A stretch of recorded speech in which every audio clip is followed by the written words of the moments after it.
On episode 777 of Into Your Head podcast, hello, defunding Ebola, reinventing sliced bread, waiting for a cold, reconstructing Annie the cat, something about John Malkovich, something about pottery, and lots more. Absolutely fucking fantastic, hello.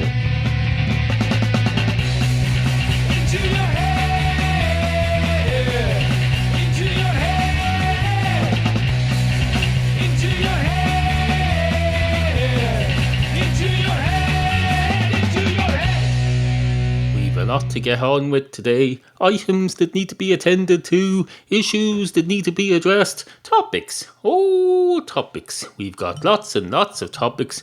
We're positively booming to the seams with topics. We've got topics coming out of this glass, this half-empty glass of energy drink.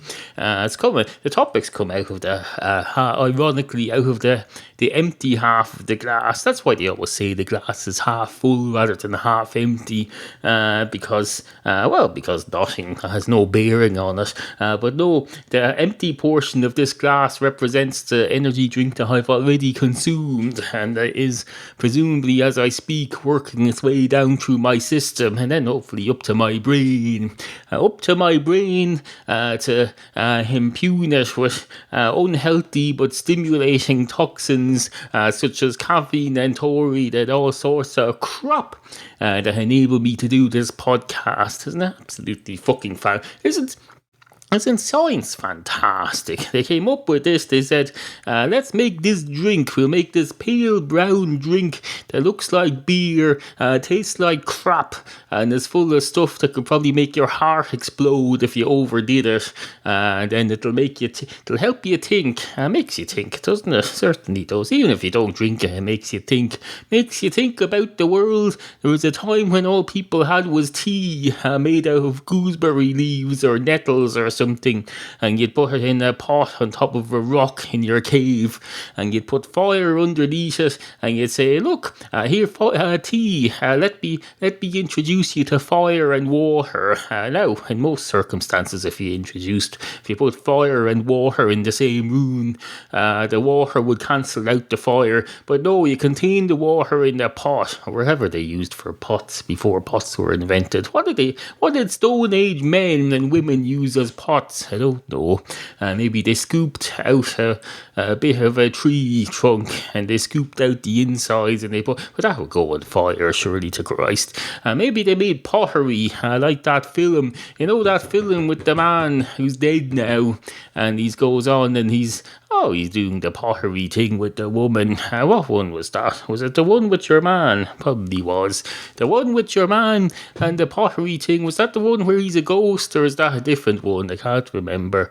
Anyway, suffice to say, he was doing the pottery thing with your one, and everyone thought it was great. They said, look, we're in a cinema on a Friday night watching a man doing cottage industry craft work, and they're very impressed. Oh yes, everyone was all about it. They said, your man's making pottery with your one, and your one seems to be enjoying it, and he seems to be happy to provide such a service. If you want to do that, set up a frigging night class in your local community and do it there. Don't be doing it wherever you were doing it in the film. I can't remember. Where was he doing it in the film? Was it in a restaurant or something? I don't know. It must have been somewhere. Maybe it was on a movie set. Well, that's a bit fourth wall for me. You shouldn't have scenes in movies that are filmed on a movie set, except maybe the movies being John Malkovich, in which it's an integral part of the story that there's a movie set involved. But that's completely different. Or is it? Oh, wait a minute. Is there a movie setting being John Malkovich? I think I'm making that assumption. I've seen the movie several times. I can't remember if there's a movie set involved. I'm assuming there is, and my brain is making that jump because the real John Malkovich plays himself in it, so I'm assuming it shows him on a film set at some point making a film other than being John Malkovich. No, I don't know. Anyway, hello and welcome to the show. I'm going to have a piss now and then we'll get on with it. I've always been a great believer in the dictum, if you want to make friends with a blind man, compare notes about the inside of your eyelids, because neither of you can see the insides of your eyelids. So that puts you on a level footing. That puts you, it's like when we're all dead and we go to be judged. The rich people and the poor people are all treated the same and they're judged on merit. It's going to be like that with a blind man. You say, hello, what do you think of the insides of your eyelids? And you'll say, I can't see them, I'm blind. And you'll say, I'm not blind, but I can't see the inside of my eyelids either. So I think we're pretty much level there.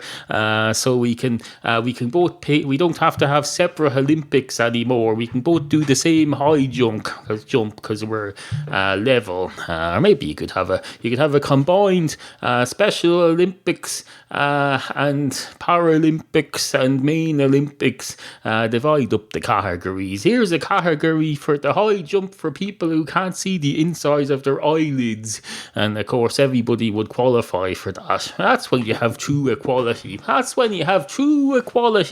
Because at the moment, if you go on Twitter now, it's all these women going on about feminism. They say, isn't feminism great? Feminism is the be all and end all. It's the best thing since sliced bread, which indeed it is. It is indeed. I like sliced bread though. I think it's fun. Sliced bread, you get a bit of bread. You don't even have to slice it because it comes sliced. Because people, there was a period in the human history for hundreds of years when we had invented bread. We were loving bread all right. Every time you wanted to have a bit of bread, you had to get out a knife. You had to get out a big sharp carving knife and sew off a bit of this bread stuff. And you'd say, if it wasn't meant to be eaten in a piece the size of a full loaf, why didn't they just make smaller loaves or make it in slices? Surely to Christ, if you want to eat bread in slices, you make the slices separate, the same as you would if you're making little cupcakes. You don't make one giant cupcake and then slice off a bit that you want to eat. No, you make them separately. So bread should be made in slices. Surely to Christ, that's not unfeasible. And every slice could be a heel as well, because we all love the heel of the sliced pan. I do anyway. And if I do, then we all do, because this is my universe. It all revolves around me. What happens in my head is my universe and nobody else's until the day I die. And then you hand it over. Probably hand it over to medical science, or else put it in the ground, or else burn it. Although you can't burn my mind. You can only burn my brain. My mind will just not exist, or it'll go wherever. Where does your mind go when you die? That's the question. Because people say you look down a giant white tunnel with a white light at the end of it. The tunnel isn't really white, it just looks white because it's lit up by a white light, and it's only the end of it that's lit up. So really the white light is on the outside. It's the outside of the tunnel at the other end, presumably, that's lit up and white, and you look down it and you say, oh look, that looks good, I think I'll go towards the light, even though I've seen this fucking movie many times and I know it ends in certain death. So if you're lucky, then you decide, oh wait, I'm not ready yet, I go to turn back, and then you try and turn back in the tunnel, and then you realise it's just a metaphor that your brain created, or is it? You don't know. It's a matter of opinion, and I'm not qualified to have an opinion on this because I'm neither a philosopher or a theologian or a scientist or a brain expert. The brain experts which have you believe that when your brain dies, it goes, oh look, this fella's going to be scared now about this whole death thing, so let's make up a tunnel, and we say there's a white light at the end of it, and we'll say, what's that song? There's a light at the end of the tunnel. There's a light at the end of the tunnel. I don't even remember those two lines of a chorus. There was a song that used to go like that. It still goes like that. I just haven't heard it in years. And I heard it as a child on some radio. I was into them. I was mad into the radio as a child. I had my own FM AM radio from about the age of 8. I got off Santa Claus.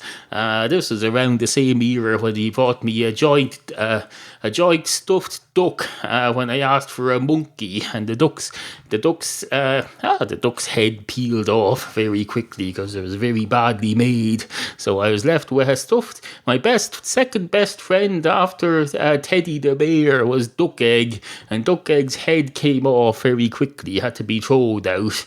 And then one day, of course, I went into a shop and saw another Duck Egg that looked almost exactly the same, except he had blue stripes instead of red ones. And I thought, Christ, did Santa Claus just get this from the local supermarket? That seems a bit odd. Of course, the penny never dropped for years. A penny never dropped for years, and then we changed to the euro. We have euro cents now. We have euro cents. Oh, the irony, euro cents they're called. There's no sense in it at all. Oh, that's a little pun for you. I think I'm coming down with this cold still. I said on the last episode I'm getting a cold. I'm still getting a cold. It seems to be coming very slowly. I've been taking a lot of vitamin C this year, and every time I think I'm getting a cold, I spend ages thinking I'm getting a cold, and then I have a cold for about 5 minutes, and then then it stops and I forget about it until the next one. But no, it's the waiting. That's the problem. I hate the waiting to see if there's a cold coming on. Can I make a podcast? Will I sound more disgusting than usual?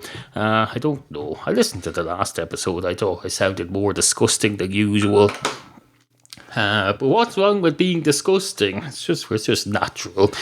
People are allowed to be nudists, which is considered natural, but you're not allowed to have snot and scum coming out of your throat and nose when you're doing a podcast. Well, you're allowed. I just prefer not to, because you have a bit of consideration for you, the listener, a bit of consideration for the people who listen to this crap. On top of which...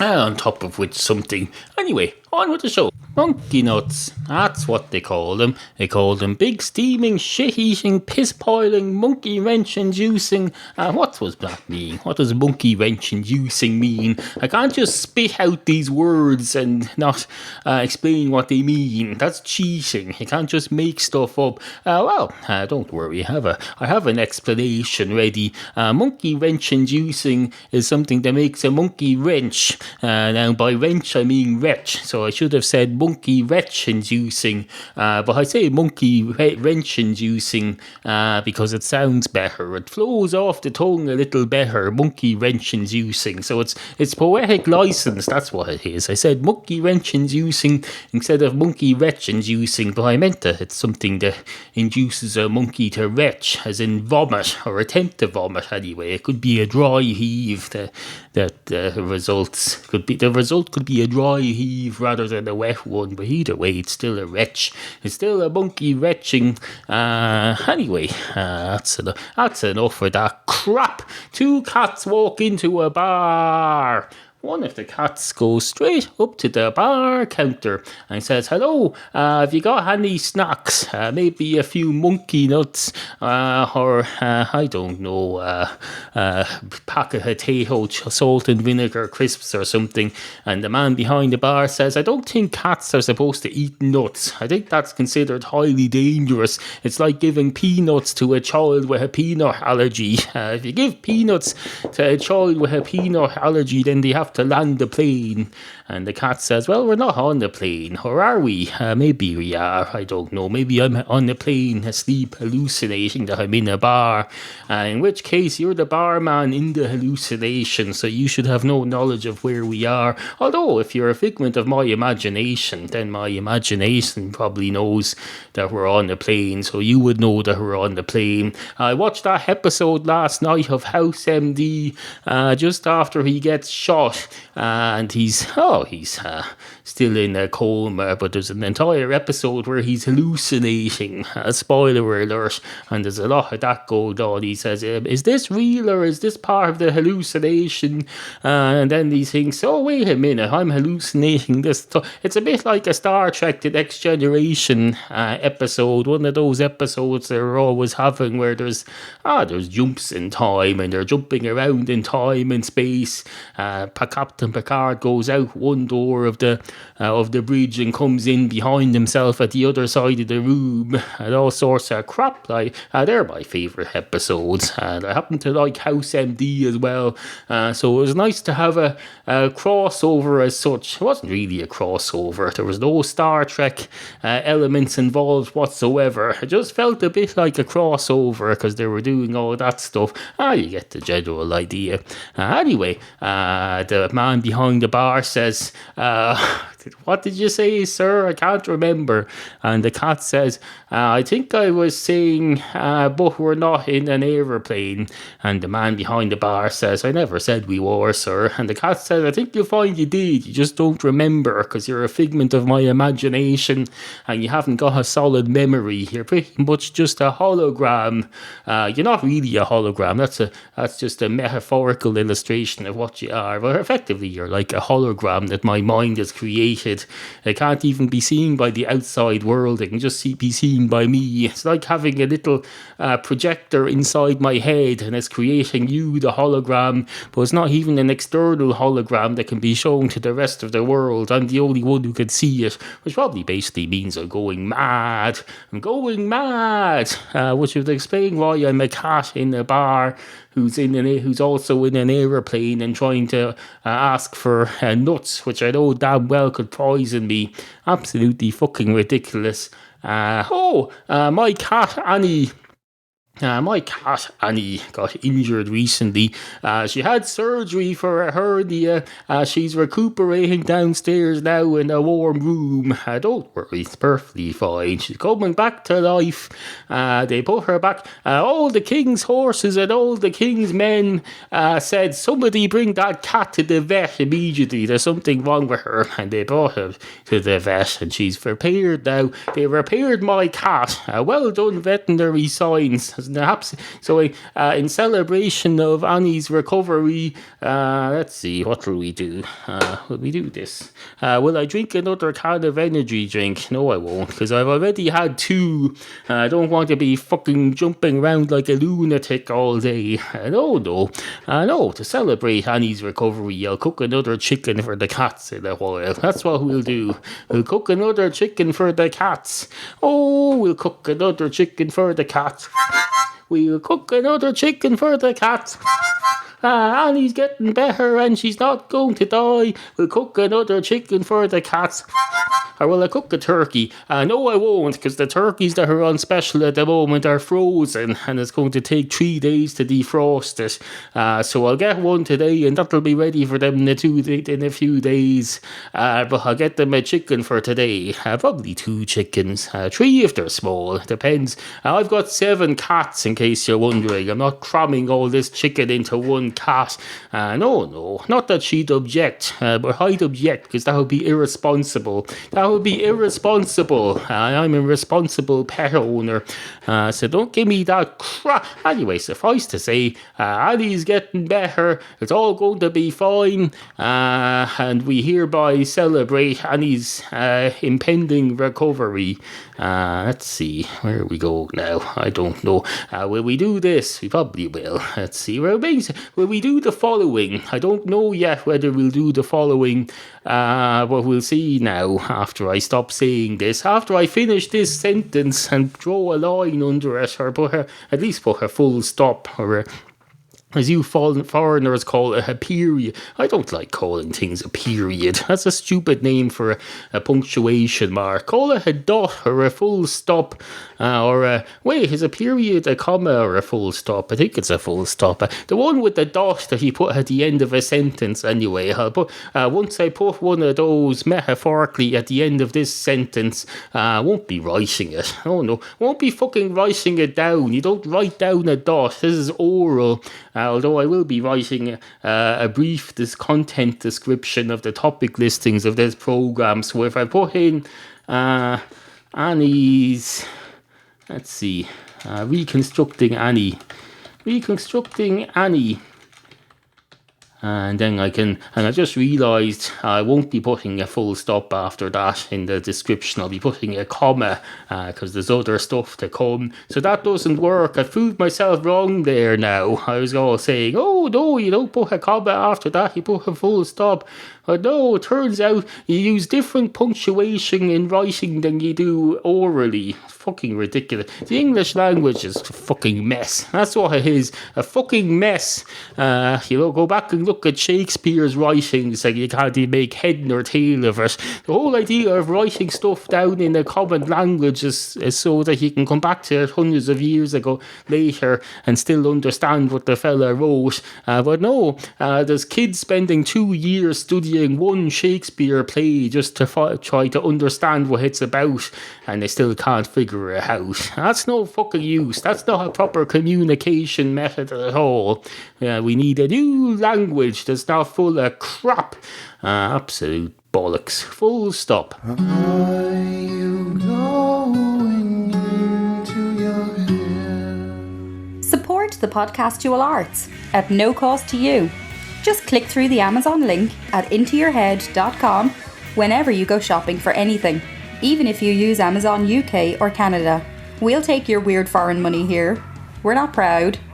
Just visit intoyourhead.com and click on the appropriate Amazon banner. Remember, we value the opinions of you, the humble and ignorant listener. Email Neal at studio@intoyourhead.com.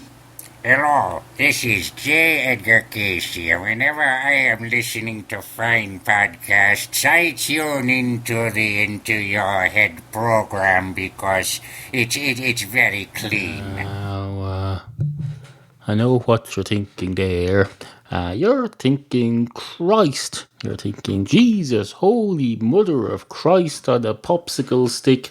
You're thinking Holy Mother of God, may Lord Jesus Christ Almighty have mercy on our souls for listening to this crap. It's probably a mortal sin to listen to this. To listen to crap like this, some fella spouting on about monkey nuts and his injured cat and energy drinks and some cat hallucinating on the plane about being in a bar and not knowing that he's not supposed to eat nuts, whatever the hell else he's going on about. It can't be morally right to listen to something like this. That's what you're thinking.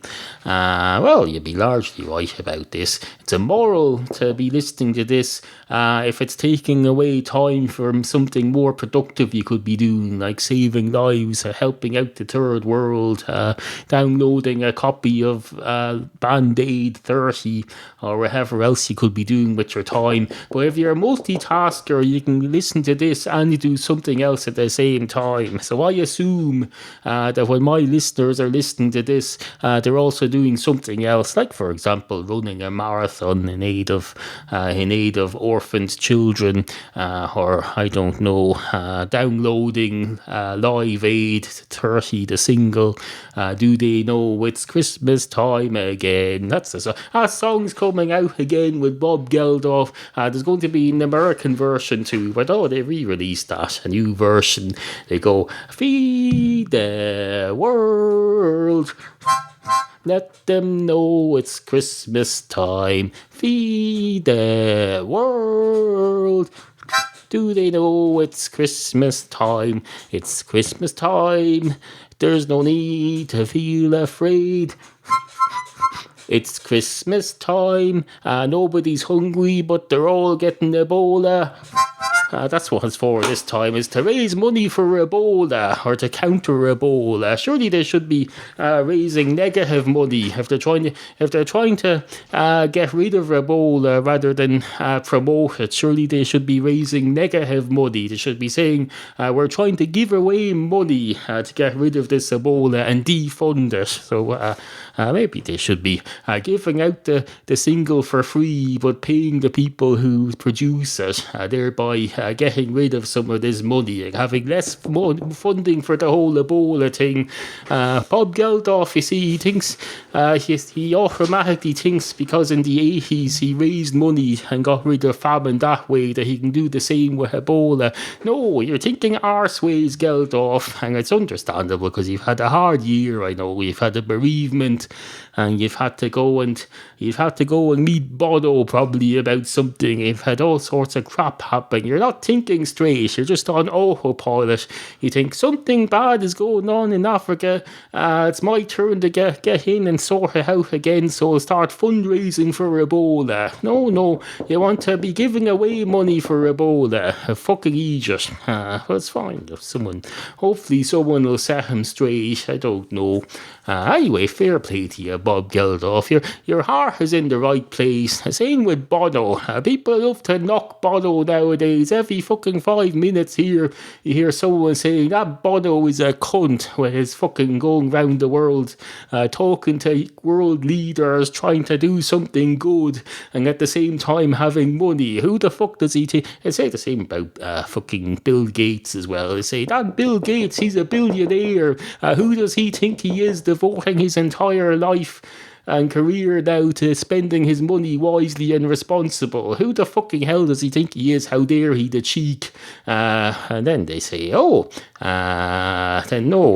they click OK and post comment, and then they get on with whoever the hell useless crap. Anyway, the point is, if you're listening to this, it's not a sin if you're multitasking and doing something useful for the world as well. So there you go. Hope we cleared that up.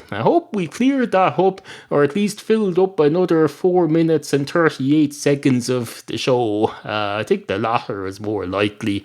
A few more seconds now. There's another few more seconds. Another few more seconds of our lives ticking away. I'm watching it on a screen here. It goes 04:53, 54, 55. There's our lives ticking away, counting up until the very end. We just don't know when exactly the end is. But we just know time is slipping away. We're all going to be dead by the time this ends. This clock will not end while we're alive. Well, this one will, because I'll just click OK and then I'll start a new segment. Save this one. But no, you get the general idea. You can stop the clock on your recording software, but you can't stop time. So get that into your thick heads and smoke it. Anyway, good morning. Sit, Annie, sit. Good cat.